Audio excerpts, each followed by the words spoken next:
Kenapa Polaroid sih? Karena kejadian dalam hidup itu cepat berlalu, tapi memori itu selamanya. Kayak memori kita. Nggak banyak yang percaya kepada film Indonesia, khususnya dari dunia investasi. Jadi menurut saya kita harus melakukannya itu dengan model manajemen risiko dengan fund. Jadi kita masuk secara konsisten, jangan masuk satu persatu. Jadi perjalanan itu akhirnya yang menjadi ID Source, menjadi film fund pertama di Indonesia, yang sekarang akhirnya menurut saya menjadi best practice ya, semua melakukan hal yang sama. So I think it's good for the industry.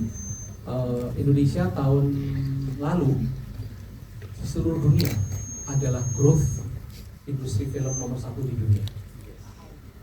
Size market belum sebesar yang lain, tapi in terms of growth kita nomor 1 di dunia.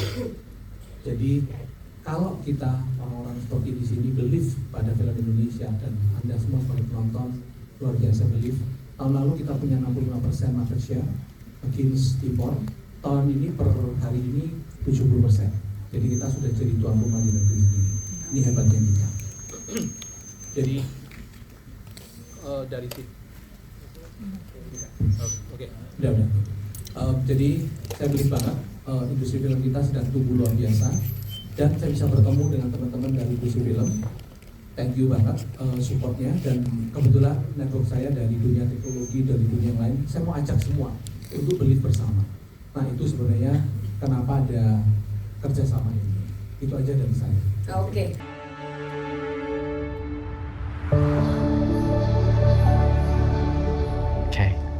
Kay and Cream.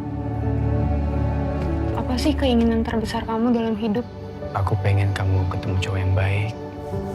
Seperti apa yang Pak Andi tadi udah bilang, mungkin kalian semua tadi udah lihat kan, filmnya penuh rasa, penuh cinta, dan terlihat dibuat sama tulus gitu.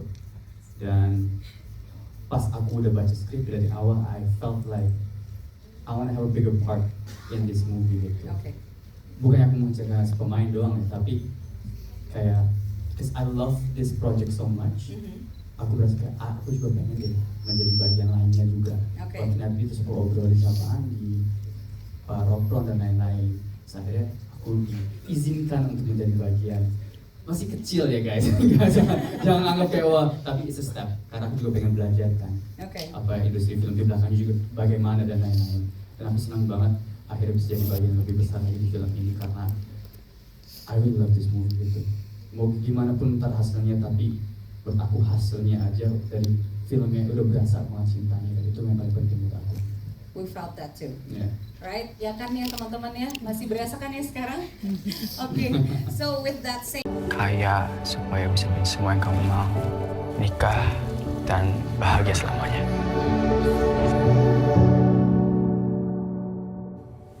Kenapa nggak kamu aja nikahin aku? Waktu pertama kali saya mau remake film ini gitu ya, tim internal kita setelah review, nggak oke ternyata gitu, wah banyak lah protes gitu-gitu. Dan saya bilang gini, oh iya, ada beberapa yang harus kita sesuaikan di Indonesia dan segala macam. Oke. Tapi I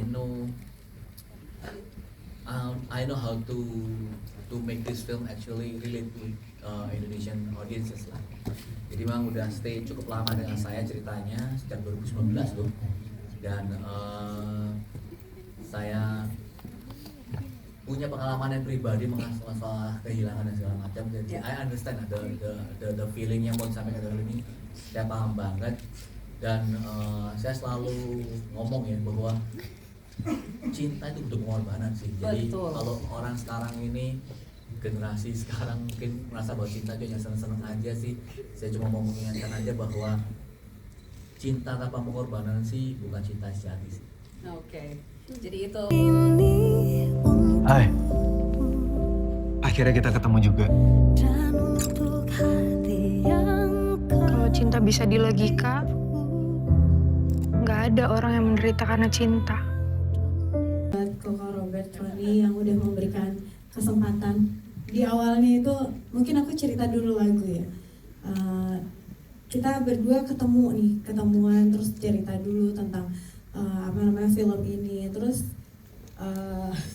Karen bilang main ya di sini. Hah?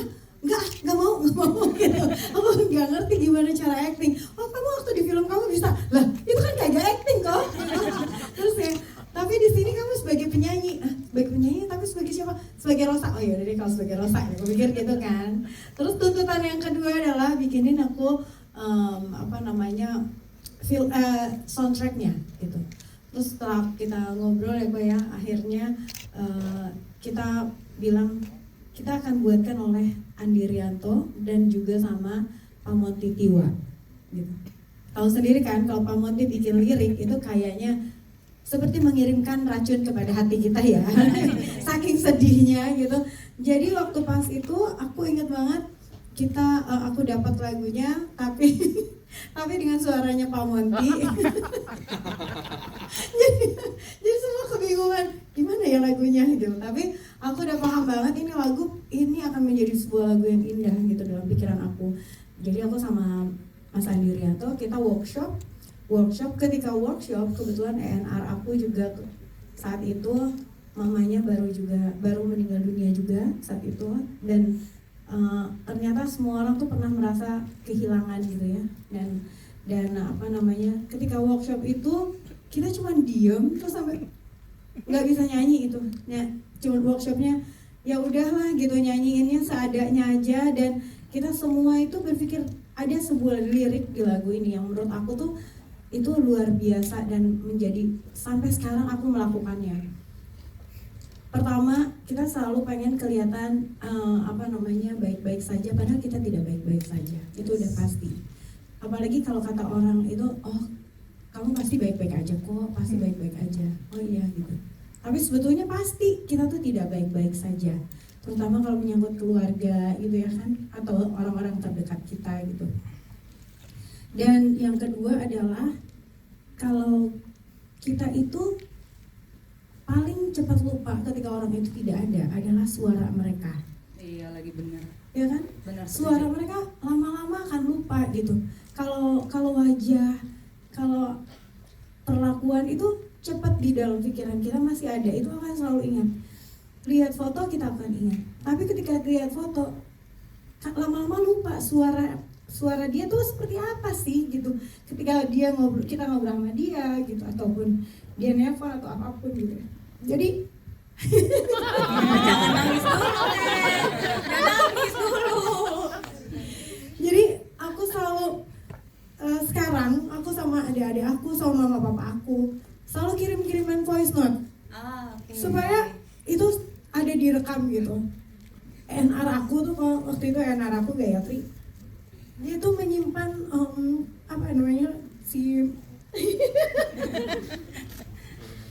menyimpan voice note mamanya gitu. Yeah.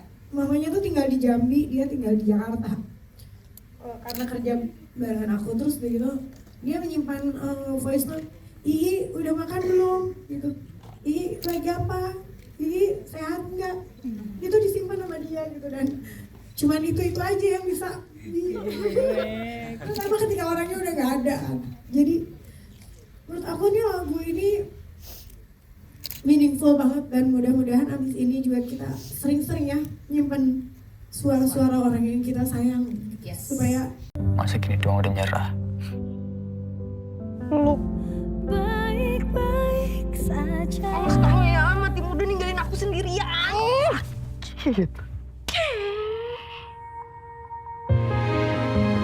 Sebenarnya aku mau bilang bahwa membawakan karakter Krim ini dari awal sampai habis memang susah. Susahnya adalah karena banyak layer-layer emosi yang harus dibawakan, di mana Krim di depan orang itu harus terlihat kuat, tapi di dalam sebenarnya dia sangat rapuh, sangat sakit gitu. Tapi ya itu dia, itu dimana aku merasa challenge-nya di situ sih, bahwa aku harus memikirkan yang happy untuk happy di depan Kay dan teman-temannya. Betul. Tapi di satu sisi yang lain, udah pada nonton kan di sini? Udah. Kalian semua tahu bahwa Krim segitu sakitnya. Benar sih. Dan mungkin ya scene yang susah untuk di-deliver yang dimana plot twist tersebut. Oke, baik. Udah nggak usah diinget-inget, ntar nangis lagi teman-teman ya. Ntar nonton lagi. Aku nggak pernah ketemu orang seperti kamu, Krim. I love you so much. Lu yakin ini yang dia mau? Harus ada yang jaga Krim. You don't have, kamu tidak harus melewati sendirian. Harusnya. Iya, kamu tidak harus melewati sendirian. Pasti bakal ada orang yang ngerti.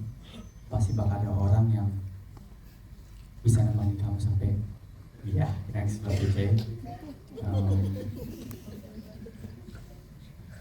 Dan walaupun niat kamu baik, tapi belum tentu pilihan terbaik untuk orang yang kamu sayang.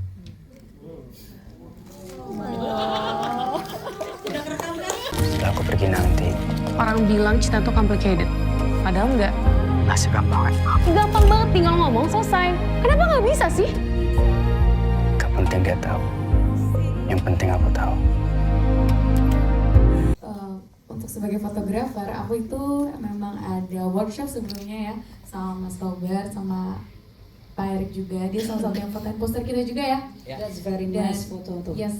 Dan aku jadinya belajar hal baru. Kayak kuliah Kak. Oke. Ada 3, 4 sampai 5 jam Oh. di ruangan untuk dikasih ini kamera ini gini-gini. Dan Mas Robert kayak, Davina, kamu harus bawa kamera ini kemana-mana. Kamu harus membiasakan bawa kamera ini. Dan ya mungkin di screen time aku tidak begitu banyak untuk adegan foto.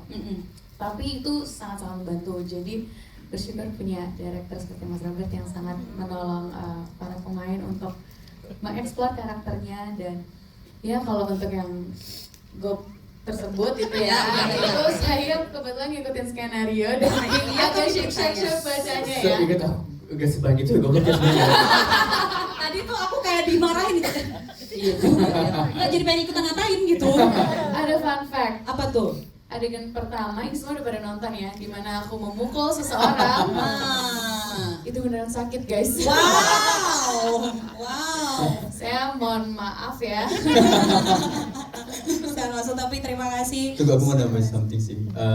Hasil fotonya pun Iya bagus banget. itu ada beberapa emang difotoin sama Davina yang Oh langsung. wow. Ya, jadi emang pas kita ngambil foto itu Iya. ada yang beberapa diambil sama Pak Erik, tapi juga ada beberapa yang dijepit sama Davina yang langsung.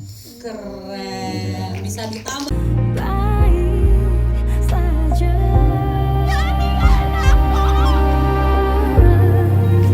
Saat ku masih. Makanya mulai sekarang kita harus rayain ulang tahun. Orang ini tumbuh sebagai seseorang yang selalu dibandingkan kan? Ya. Dari kecil terus selalu diatur sama orang tuanya. Kamu besar harus meneruskan pekerjaan keluarga, dan sebagai dokter, bisnis keluarga. Tapi di satu sisi itu ada plusnya, jadi dia tumbuh menjadi seorang yang sangat sabar dan terima-terima aja, emang goblok. Dan terima-terima aja dengan keadaan itu. Saya juga sempet sebel sebenarnya karakter dokter Amanda ini. Dia punya pendirian. Maaf ya, saya agak meledak-meledak. Boleh. Tapi yang menarik adalah itu dia menjadi seorang yang sangat sabar dan selalu ada saat dibutuhkan. Oh. Meskipun dalam hati dia ya terluka juga gitu. Iya. Tapi menurut saya itu salah satu bentuk heroisme yang paling pernah. Keren. Saat ku masih. Makanya mulai sekarang kita harus rayain ulang tahun barengan.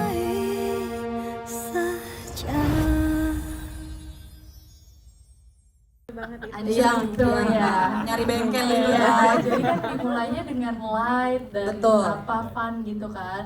Tiba-tiba nih si yang supir kita tiba-tiba bilang ada lagu gitu kan. Bener. Aku udah kayak aduh mau bantuin gak sih, gimana sih, beneran gak nih gitu. Ternyata pas kita sampai dengerin kok kok masuk banget ke hati ceritanya dan segala macem kan. Jadi kayak ngedengernya itu gimana ya teh, kayak kita tuh ngedengernya tuh bener-bener denger ceritanya kayak bisa kayak gini ya, oh my god, kayak tragis banget gitu. Benar. Dan langsung kepo, kita pengen tahu ceritanya kayak gimana. dan apa yang terjadi gitu kan, karena kan si Sekar ini juga ceritanya setengah-setengah kan. Iya benar. Maaf ya. Lagi ada toko soalnya. Jadi terus akhirnya gimana, dan memang menurut aku di film ini juga setelah kita mendengar ceritanya memang harus banget Teh Ocha nyanyiin lagunya. Nice, okay. Supaya ceritanya Kay dan Cream itu abadi gitu. Iya kan, jadi didengar sama banyak orang lewat Teh Ocha gitu. Kenapa Polaroid sih? Karena kejadian dalam hidup itu cepat berlalu, tapi memori itu selamanya. Kayak memori kita. Rasanya pengen ngata-ngatain juga, tapi nggak bisa karena kalem. Sekarang kalem. Jadi udah terima aja apa yang kamu pilih, kita cuma nge-support aja, betul Yandi? Nah, kayak gitu. Yandi kamu jangan iya aja kamu. Gimana kamu juga? Kok lu nggak bilang sih sama gua pas buka tas, perasaannya gimana tuh? Wah, itu rasanya.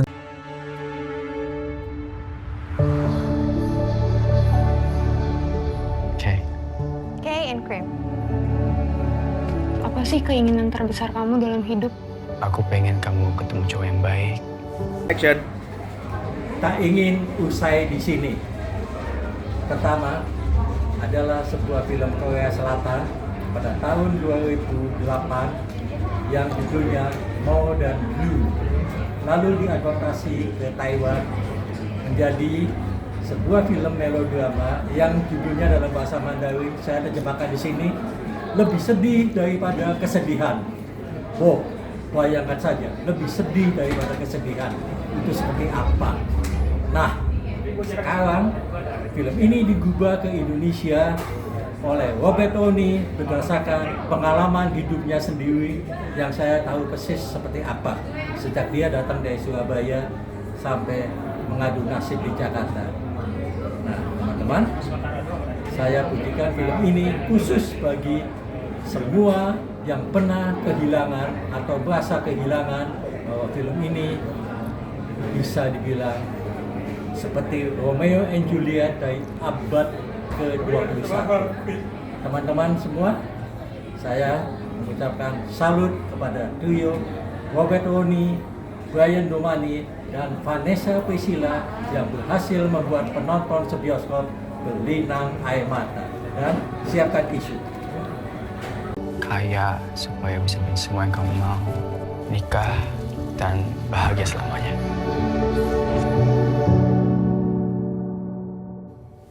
Kenapa nggak kamu aja nikahin aku?